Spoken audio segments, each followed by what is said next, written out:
Hello, I'm Chris Ott, and in this video, I'm going to do something kind of just for fun. I'm going to describe the most difficult idea that I've ever tried to convey, and I have mostly been unsuccessful in it, and so I'm going to try it another way.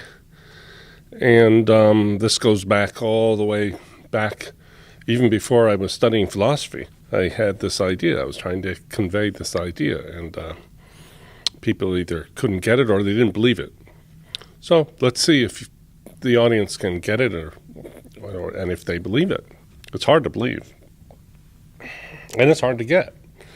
But just to keep it interesting for myself, I'm going to couple this with the easiest subject in the world that I could cover, which I'll get to after we cover the first. Okay, so let's get started. This is the hardest idea I've ever tried to convey. I don't even remember when it came to me, when it hit me exactly. It sort of preceded what later became my books. And I bring it up from time to time, but I want to dedicate a whole video just to this one idea. When I was in philosophy, studying philosophy, this was getting clearer and clearer, but how to express it was not.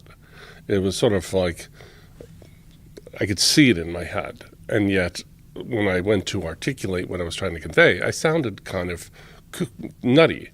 And my professor, some of them, a couple of them, they acted like I didn't make any sense. But I later, long after I studied philosophy, I found a wonderful book called Words and Things with an introduction by Bertrand Russell, who was no mystic. He was a rigid, reductive materialist and atheist, and said so. And but he criticized a kind of philosophy that had slipped in that began at Cambridge, where he actually taught. And it became what's called linguistic philosophy, and it contained a kind of hideous technique of gaslighting students. And so what it was you act as if you feign not understanding their words, and this is supposed to drive them to finally give up and think maybe I'm not saying anything, and therefore just think shallowly. And this is more supportive to materialism. If you just think things like, well, do we have enough change for lunch? That's a good proposition. That can be understood. But if you try to go deeper, like what is truly real, well, we don't know what you mean, we don't know. But really, they do know what you mean. That's why it's called a form of gaslighting. And that book is out there. It's not in print. Geller was the author, and he wrote it with Bertrand Russell, who wrote an introduction, which is just wonderful in itself. Bertrand Russell's introduction, he just raged at this form of treating students, which he called lazy, and because it makes you seem like you're winning an argument, but you're just dodging anything that could confront it. With the claim that words just don't have any meaning, and even Baba followers will do that. They love to do that. They'll use words, but your words don't have any meaning. So they learned it from their academic life. Okay, so here's the concept, and this does mean something. Well, the way I would say it is a little bit, hazy, but I would say, we need to look at this creation thing from the inside instead of from the outside. And this is a complete inside-out version of creation, of how the world formed and how the world is and continues to function, is inside out of how we in the past have conceived it. Well, that does sound kind of crazy, doesn't it? How do I turn myself inside out? Well, I don't mean I turn my body inside out. And I can't turn my mind, whatever a mind is, I can't turn it inside out. But the conception that was from the outside does become from the inside, and I'm going to show. First of all, let me give an example where that's not that very difficult. Let's say I'm trying to describe how somebody feels by telling you about their actions, that I see it from outside of them. And say it hits me to another person to say, hey, let's look at this from the inside. How does this feel to Eric Jesawala, who's writing this conclusion to this book? Let's try to look from his perspective and see what he might mean by this. You see? So that's from the inside of a person. Well, this is similar. It's a perspective for analysis. So let me start by how I began to explain my ideas to my daughter when she was about 3. I began by explaining the creation of the world according to Christians and the ontology and metaphysic of Christianity, because I wanted her to know how we thought differently in Baba. But no one else was teaching their kid this. I got this from myself, from reading, and then it just hit me. But let me explain. In Christianity, am I doing this okay? Yeah. You have God in the Bible. It's in Judaism and it's in Islam too. And God was in the beginning. And then God created the world. Okay? No, I'm showing the earth, but I really mean the world and the universe and the stars. And he created all this through magical power. And then there's also, on top of this, there's also like a devil up here, you know. And then the devil, he has evil, which is something. There's that. And then there's, of course, there's angels. Okay. So far from God being, and then there's us, you know, us people, let's say, on the earth here. And he created us too. And so you kind of have all kinds of things besides God. There's God, and then there's what he created, and it's all kinds of things. And at the end, it's kind of a pluralism. All right? So now let's go to Baba's teaching, and we'll see how it was understood like that, because that's how people were raised.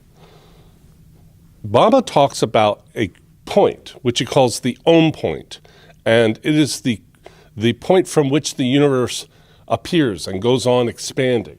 And so people pictured a point. And so from this, the world they picture is coming out and expanding, and here's some planets and stuff and they're coming out, you know. And then we're evolving on these planets, you know. There's us. You know, and this point is also, it's called many things by Baba in different books. It's called the creation point, the Om point, the Bindu point, the Putli, which I'll get to. And from this point, the world appeared and went on expanding, he said, in God Speaks. Now, it's natural that they saw this and the things that came out of it, because what does this remind you of? It reminds you of the Big Bang Theory, doesn't it? Which starts with a point. And they go, well, you know, this is what Baba's talking about, because they both use the word point, because they kind of have a 0 point, or ground zero of the, you know, Big Bang, from which everything extruded somehow at the beginning of the world so many billion years ago. And what do we have? That's like what we just did. We have a whole kind of pantheon of stuff. We have this Bindu point, or this Om point, or creation point, and then we've got all the things that got created, and they're all out here. And this is looking at this cosmology from the outside of the cosmology. It's like we're not. What else would we do? We're obviously got to picture something, right? Because that's how we think. We think in pictures. Of course, philosophers don't, but they shouldn't. They should be able to think in concepts too. But most people just think in pictures. They need a picture. So this is what we see. But the question arises, well, where are you? Where are you observing this?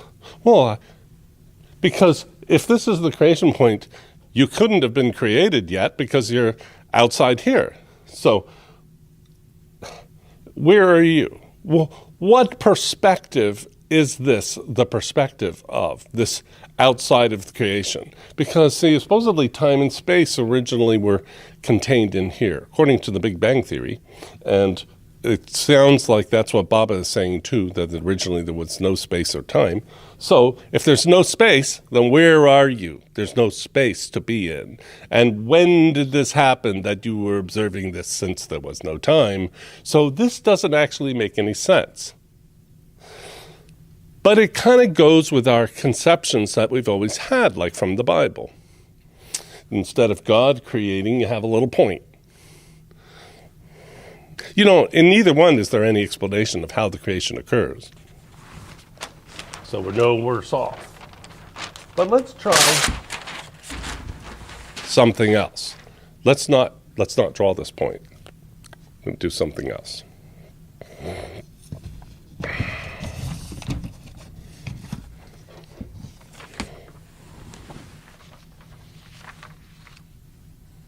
Let's put this. See, does that fit? Yeah, I think that fits. Oh, it'll fall down if I put it there. Okay. The first idea, how do we do this?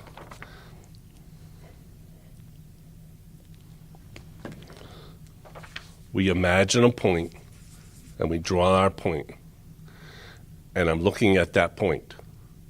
I'm literally looking at a point, or what looks like on my piece of paper here.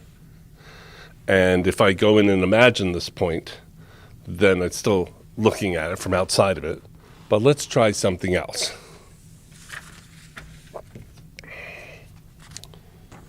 With this piece of paper, maybe you can't tell. I'll put it over this. I've cut a tiny little hole, all right? And now I'm going to take this piece of paper and I'm going to look through the hole. Now what's happening? I've changed my perspective and I'm now looking from the point of view of that point, all right?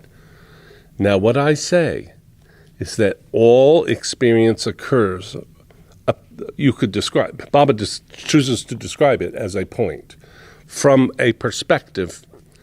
And everything appeared and went on expanding. And remember, it's an illusion. Now, what created this appearance and caused it to appear to expand is the sanskaras, which are like lenses. And if I had an animation, I could show these lenses being formed in imagination, and then they produce the world from the point of view of this whole. Now, this is really interesting because in Baba's book, Infinite Intelligence, instead of own point or creation point, he uses the word potli, which means the pupil of an eye. All right? So that's the analogy, okay? Imagine the pupil, you're looking from the pupil of an eye. Now, all of us are seeing the illusory universe from this point because there are no other points. It's not like there's this one and then there's another one and another one and another one, and you're seeing from this one and I'm seeing from this one. We have to all be seeing from here. Now, what point of view is this? God's. So as I said, when we're trying to understand Erich's conclusion to a book, we could just keep wondering about what he wrote there and analyzing it, or we could consider where he was at the time that he wrote it, which I did in a video with Christina Riley called Chris Ott and Christina Riley Discuss the Introduction to God Speaks, and by Erich. And Christina, at the end, she says, well, we need to look at this from the inside. And I was delighted because she was saying exactly the right words, really. But she would have been mocked in an academic materialist school. However, so where do I see from? Here. Where do you see from? Here. Where does God see from? Here. Now, why do I find myself apparently over here as a separate thing from everybody else and separate from the furniture and all the other things around me?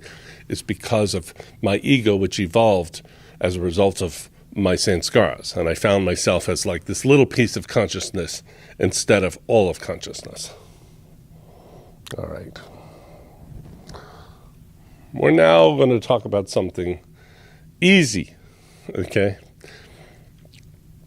From time to time, I cut my hair or I shave my beard. And then over time, I often grow it back. Lately, because I'm around people who haven't known me well all my life, they were always sort of amazed, like, what's the meaning of it? Well, the last time I cut my beard, it was actually for my hygienist, my dental hygienist, because I really like her, and I didn't want her to dislike having to work on me. So I shaved my beard. But when I told her this, she said, well, that's silly. You don't have to do that for me. I don't have a problem with your beard. So next time, I may go in with a beard. But that was the only significance of cutting my beard. Now, I thought about this, and I thought about, people are they think too much about it. People I know, they think, oh, Chris, if you look so much smarter now than you did with a beard, which is suggesting that when I have a beard, I'm trying to look smart. Or, oh, Chris, you look so much younger now, and that implies I'm trying to look young. Oh, you're so much handsomer, and that implies like I'm looking for a mate, that I'm kind of on the move. All these things, they're not about me. I'm not like that. For some reason, I'm just sort of hair removed. So what I've decided is to, without commentary, with a little music, end this video with a little montage of the history of my hair and facial and on my head. And just to show that it's just something that I like to change up a lot. And does it have any spiritual significance? No, it doesn't. It's just fun. And I hope this little montage is fun too. And I'll see you on the other side with my next video. I hope you enjoyed this. I hope you learned something, or at least it gave you something to think about. All right, take it easy. Jai Baba. Bye-bye.